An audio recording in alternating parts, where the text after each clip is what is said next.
Welcome to the Community Preschool Training. The Early Childhood Special Education team from Hanover County Public Schools presented information on strategies to support student behavior to local community child care center staff in October of 2023. The accompanying slideshow contains links to the websites and videos that are not re-recorded on this video compilation. Hi, I'm Tiffany Johnson. I'm the senior teacher for early childhood special ed in the county. Some of you guys I have met. So, are you guys familiar with the hand model of the brain? And I don't know how well you can see that. But it's from Dan Siegel, and he pretty much talks about like having your brain, and like this is like your safe. Let me use this hand. Your safe brain. Well, I broke my pinky. And like when you get upset, like you know the saying, like you flipped your lid or someone's really upset. When your brain is not safe and protected, you can't process anything, you can't make decisions. So here's a very kid-friendly but adult-friendly video to kind of explain that. So that is just a quick little video. I know we've talked about like self-regulation and what we've seen with student behaviors, but this is kind of the why some of those things are happening. And if you think about yourself in that situation of like someone cuts you off when you're driving, like you immediately, it's everybody else's fault and you're yelling at everybody, and it doesn't matter if they were swerving to protect a baby giraffe in the road, like they cut you off, so you're instantly in that fight or flight mode. So just knowing that that's how some of our kids process, but then these strategies are going to really help with getting them back to regulation and with guiding them through before they get to that flipped lid. De-escalation strategies, we've spoken about these in the past. These are pretty much the foundations of what we use. In Hanover, these are our like tier 1 supports. So when we see our kids that are starting to get escalated or frustrated, these are the things that we want to do to help them. So one of the first things is help. If you can offer help, asking them, do you need something? How can we help you? Phrasing it in a very specific way. Some kids need you to tell them what they need help with. You can ask for a break. You can ask me for help, or asking them an open-ended question. And then prompt is another one where you're pretty much telling them what you want them to do. And I know that you guys are familiar with positive phrasing, so telling a student what you want them to do versus what you want them to stop doing. So like if you have a kid that's jumping up and down on the table, instead of saying, don't jump on the table or don't climb up there, you would tell them feet on the floor or safe body on the ground. So giving them exact instructions of what you do want to see, and then also offering incompatible behaviors. So if you have a kid that's screaming, what's something that you could tell them to do that would be incompatible with screaming? Singing, laughing. Yeah, just anything that's going to stop that behavior. So if you have a student that is rolling around on the carpet in the middle of your circle time, you could tell them, sometimes it's as simple as, please sit on your bottom. Or you could ask them to do something else to reset. Hey, stand up and jump. Walk up here and help me do this. I'm just giving those prompts. And then sometimes these don't work. And then this is the hardest one for adults, is just waiting. Sometimes you've told a kid what you expect of them. Sometimes they're just really escalated and they need that time. So what we do is we just wait. And you're just making sure that they're safe and their friends are safe, but just giving them that time to calm down. I like to think about it when like my husband tells me to do something or I tell him to do something, and I feel like I have given him enough time to do that, but he needs more time to process what I have told him. So I like to give him 5 to 10 seconds to understand what I said, and then redirecting too. The big thing with wait is if you are waiting out a behavior, you're not talking. So if you've decided your strategy is, I'm just gonna let this kid get his big feelings out over here in the corner, he's not hurting anybody, he's screaming to himself, he's rolling around, I'm not gonna talk to him the whole time. I'm gonna talk to him once I notice something has changed. Oh, you were screaming and jumping, but now you're just jumping. Hey, let me try to tell you something. Hey, I like that quiet voice, good job. Or if they look at you for something. Sometimes you think you waited long enough, and then that kid screams right back in your face. It's okay to wait more. But that's definitely kind of it lets you catch your breath as the adult and make sure that you're regulated, but it also kind of gives them the time. Sometimes you just need to get those big feelings out. So those are the ideal world. Here's some strategies we can always just use and pull out of our pocket, but then sometimes you need a few more strategies that are more concrete.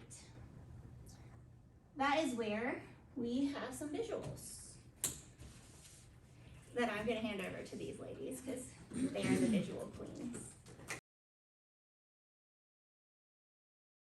So my name's Angie Dalton, and I'm one of the early childhood special education teachers in the county. So first of all, I'm going to talk to you about what you see up here. These are the I can statements, and it's kind of like what Tiffany was saying about how when the child is escalated, trying to tell them something that you do want them to do. So these are the statements that we can have in place in the classroom for those moments, like the one that says, I can have a calm body. That's just a visual that you can show them to let them know that that's what you want them to do. And then you would have the steps in place. You could give them the techniques of what they might need to do to get to the point of having a calm body. It might be taking deep breaths, it might be the jumping up and down, things like that. And then the thing about the I can statements though is if you have those in place ahead of time, because you don't want to just pull out a picture to show them when they're upset and say, I'm gonna have a calm body. That might not mean anything to them. So if you practice this ahead of time with your class and let them know what that means and what it looks like, then in that moment when they are upset and you pull it out, then they can hopefully go back to what they have been taught and get themselves to that calm body. The one over here, this is just a good example of just classroom rules. It says I can raise my hand, I can follow directions, and I can stay in my seat. So again, you're telling them what you want them to do instead of saying, don't yell out while others are talking, don't get up and run around. You're telling them what you want them to do. And it gives them a little bit of the control. It lets them know I can do these things. In my class, I had these all over the room for different things just to let the kids know what was expected. Even if we were leaving the room to go to one of our other classes, then I could hold it up and it would say I can line up quietly. In the hall I can have a quiet voice and hands by my side, and it just let them know what that expectation was. So if you do that from the beginning with your students and just introduce it every day and go over it with them, when I would get in line with my students, I would just hold it up. And I got to the point where I didn't have to say anything to them. I could point to them and they could say it out loud because they knew what they needed to do, and then they would do it. And take it with you if you're walking in the hall. If somebody started doing one of the things that wasn't on there, you could just kind of point to it again, like if it was quiet voice, and then they'd be like, supposed to be quiet. And it was just a nice visual reminder for them. One of the other things we use is called a first then schedule. And this is just, again, to let them know the expectation. So maybe we're going to do circle time first, and then after that, we're gonna sit at the table for an activity. Then that's just a good visual to help them know what they're doing now and what to expect next to help with that transition. And we just keep the pictures on the back so that we can easily change them out, have them ready for what your schedule is for the day, and just keep it moving all day. Like, oh, we did that, now we're going to the table, and then after the table, then we'll get to, let's see, maybe it'll be time to take a potty break. You can just keep it moving all day. The other thing we do for some of our little ones who might have a hard time being where they're supposed to be during that time, if we are doing an activity at the table, that's what we want them to do. So we chose that one. Maybe they don't want to do it, so we can say, oh, well, you have two choices then. You can sit at the table or you can take a break. And that's okay if they choose to take a break. That might be what they need right then. But that's, again, you're really in control because you're choosing the two that you're putting on here, but it gives them a little bit of control too because they get to make a choice.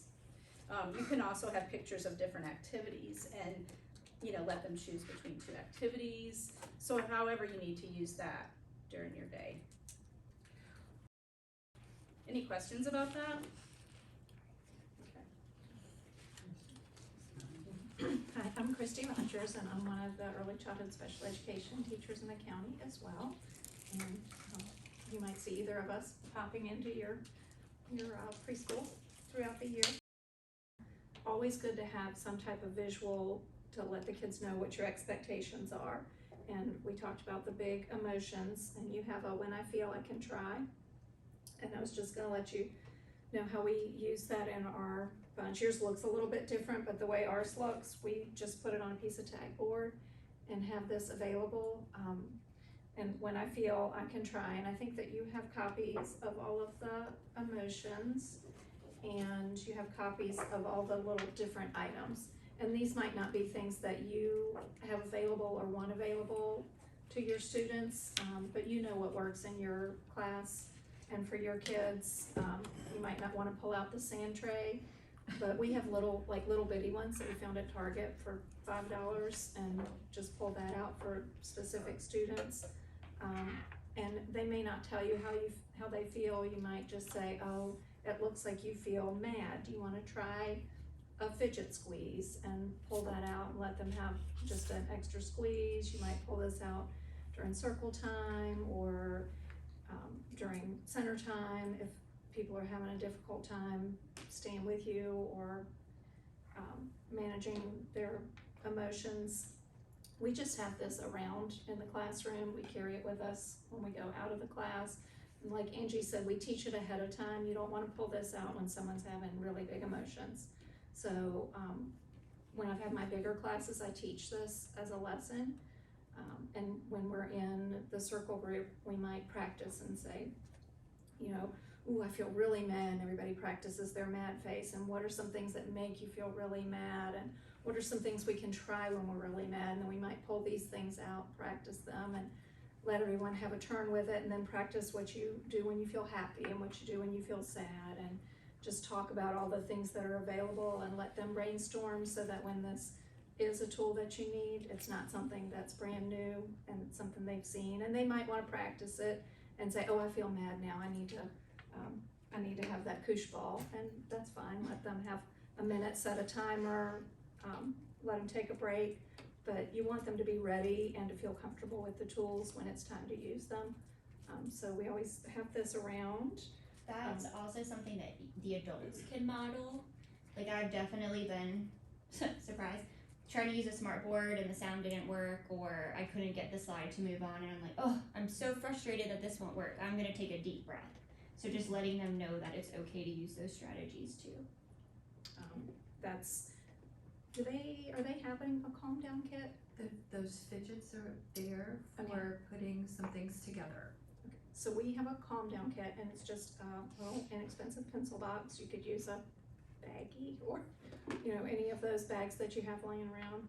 You have a lot of extras, and it's just our calming kit that we have available. I used this with a little friend of mine that had a really difficult time with transitions, and we carried this with us, and when they were having trouble just getting to where they were going, we opened it up and said, ooh, when I feel like this, I need this. And all of the things that I kept in this calming kit were things that were only available during this time.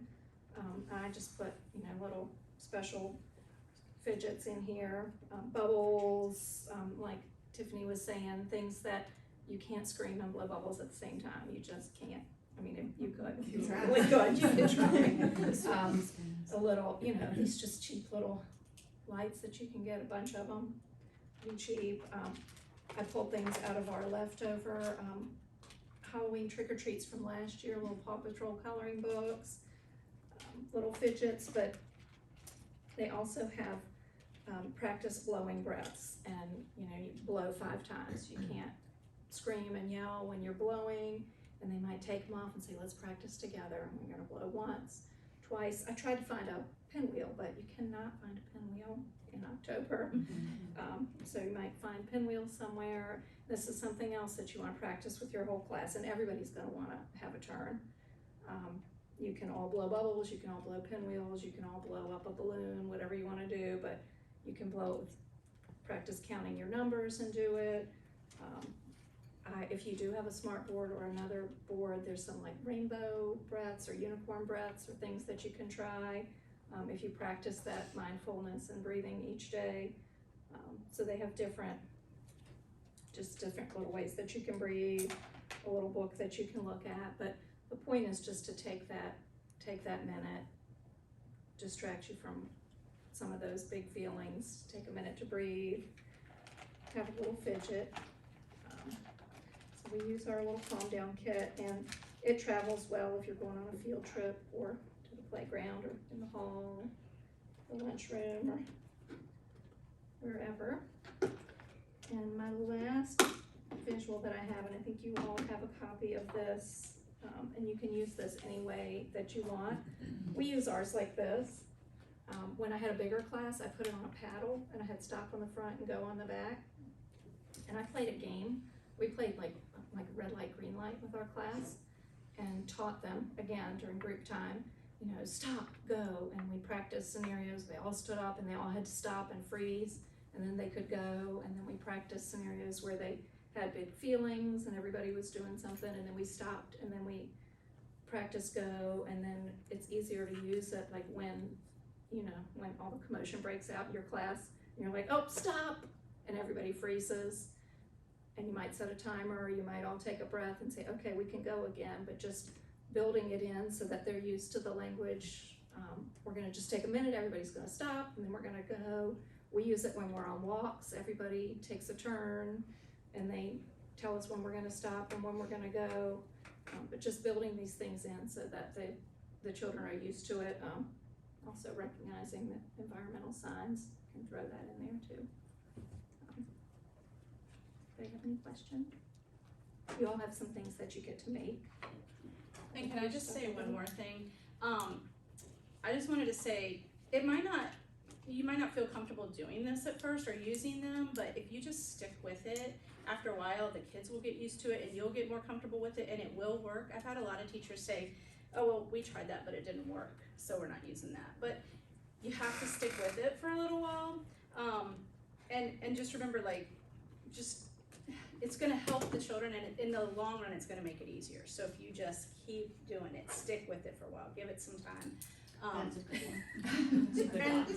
like Christy said, just making it part of your daily routine, and you'll get used to that, but she's playing now. Well, and one of the great things, and Angie kind of referenced this too, one of the great things about the visuals is it eliminates the need for you to keep talking. Sometimes I think in the classroom you just repeat yourself over and over and over and over again. When you have a visual, the word is still there. The direction is still right in front of them, but you don't have to keep saying it over and over again. So familiarizing the kids with these pictures and what they mean, using them consistently, then you can just hold up the picture. It's time to sit at the table. And you don't have to say, go to the table. Let's go to the table. Hey, we're going to the table. Hey, come to the table, because it's right there. It's time to be at the table. And you can take it to a student and non-verbally share it with them. You can hold it up for the whole class. So it helps us stay regulated because we're not having to repeat ourselves to get kids to do something. And also, if you're using it for the whole class, you always have those students in your class that are like the ones who are gonna love this and get it and wanna be a helper, so like, mamas.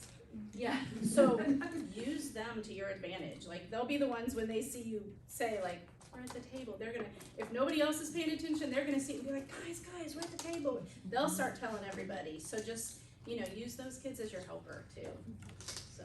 And do what works for you, because, we know what works in one class is not gonna work in another, and you'll find creative ways to make it work. Thanks for joining us today. If you have any further questions or we can support you in any way, please feel free to contact us at the Parent Teacher Resource Center. Thanks so much.